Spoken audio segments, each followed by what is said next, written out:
दैनंदिन गीता में आपका स्वागत है। आज हम अध्ययन करेंगे अध्याय 1 श्लोक 9। अन्ये च बहवः शूरा मदर्थे त्यक्त जीवितः नाना शस्त्र प्रहरणाः सर्वे युद्ध विशारदः। ऐसे अन्य अनेक वीर भी हैं जो मेरे लिए अपना जीवन त्याग करने के लिए उद्यत हैं। वे विविध प्रकार के हथियारों से सुसज्जित हैं और युद्ध विद्या में निपुण हैं। तो यहां पे अब ये इसके पिताजी स्वार्थी कि इसको आगे भेज दिया अपने सीट बचाने के लिए, और ये महास्वार्थी अब कह रहा है कि मेरे योद्धा भी रेडी है मरने के लिए। मतलब ये जानते हैं कि ये मरने ही वाले हैं। ये कह रहा है कि देखिए अब ये मेरे योद्धा भी हैं जो सुसज्ज हैं, they are ready to die, मृत्यु के लिए तैयार हैं और मैं इनको मारने के लिए तैयार हूं। तो यहां पे एक स्वार्थी व्यक्ति का लक्षण है ना। कई बार दोस्तों में क्या कहते हैं उसको, लड़ाई हो जाता है तो जो स्वार्थी होता है वो दो लोगों को लड़वा के अपने आप को पीछे कर देता है। नहीं मैंने इसे कब कहा, इसने ये कहा, इसने ये कहा। एक बार एक गांव में 4 लड़कियां थी। वो चारों लड़कियां इतनी अच्छी दोस्त थी। वैसा महिलाओं में दोस्ती होना बड़ा मुश्किल है, लेकिन यहाँ पे चारों जो गांव में दोस्त थी बहुत स्ट्रांग और एक दूसरे से बॉन्डेड थी। कोई भी चीज छुपा के नहीं रखती थी, एक दूसरे को बताती थी, सारे सीक्रेट्स एक दूसरे को बताती थी। और इन चारों का दोस्ती कोई नहीं तोड़ पाया। तो एक आदमी ने चैलेंज उठाया कि हाँ मैं तोड़वा के दिखा दूंगा। तो बोले ठीक है दिखा दो। तो वो व्यक्ति ने क्या किया, इसमें से एक फ्रेंड को बोला कि 1 मिनट मेरे को आपसे बात करना है। तो बोले बोलिए, जो भी बोलना है सबके सामने बोलिए। बोले नहीं बस पर्सनल बोलना है।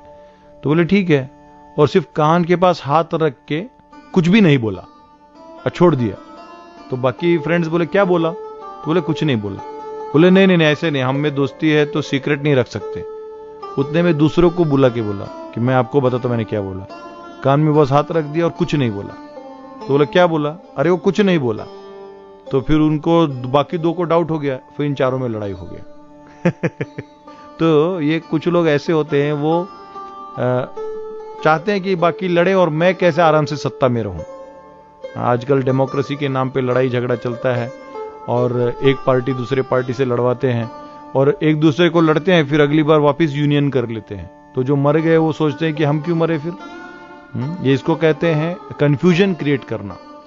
एक बार एक पति पत्नी थे, बड़ा अच्छा जोड़ा था, बहुत ही अच्छा, मतलब हस्बैंड वाइफ का जो रिलेशन होना चाहिए, एक दूसरे को समझ के लेना, वो इस प्रकार का रिलेशन था।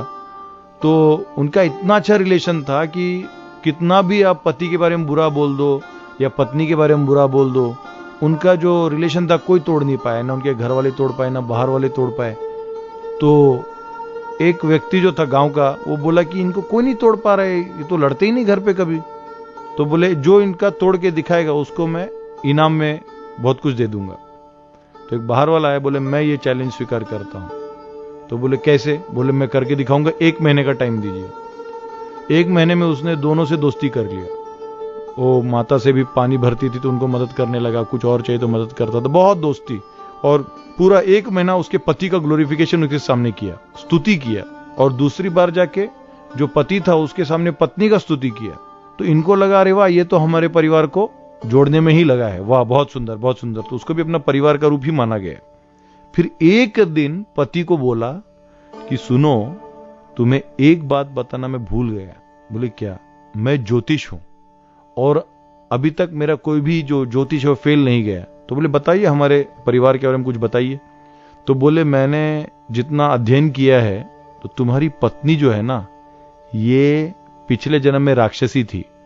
तो अमावस्या की रात को ये कभी भी इसको राक्षसी का झटका आ सकता है।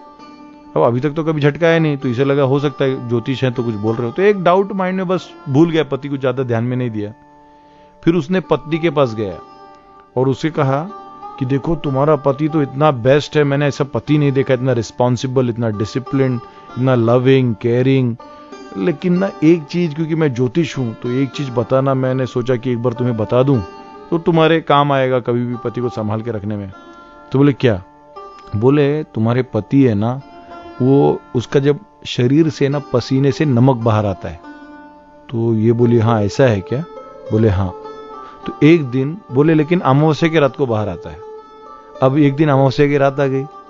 अब रात में जो पति था वो ध्यान से देख रहा था अपनी पत्नी को, ऐसे दिख रहा था कि मैं सो गया हूं, लेकिन देख रहा था कि मेरी पत्नी को कौन से दौरे आते हैं क्या राक्षस के।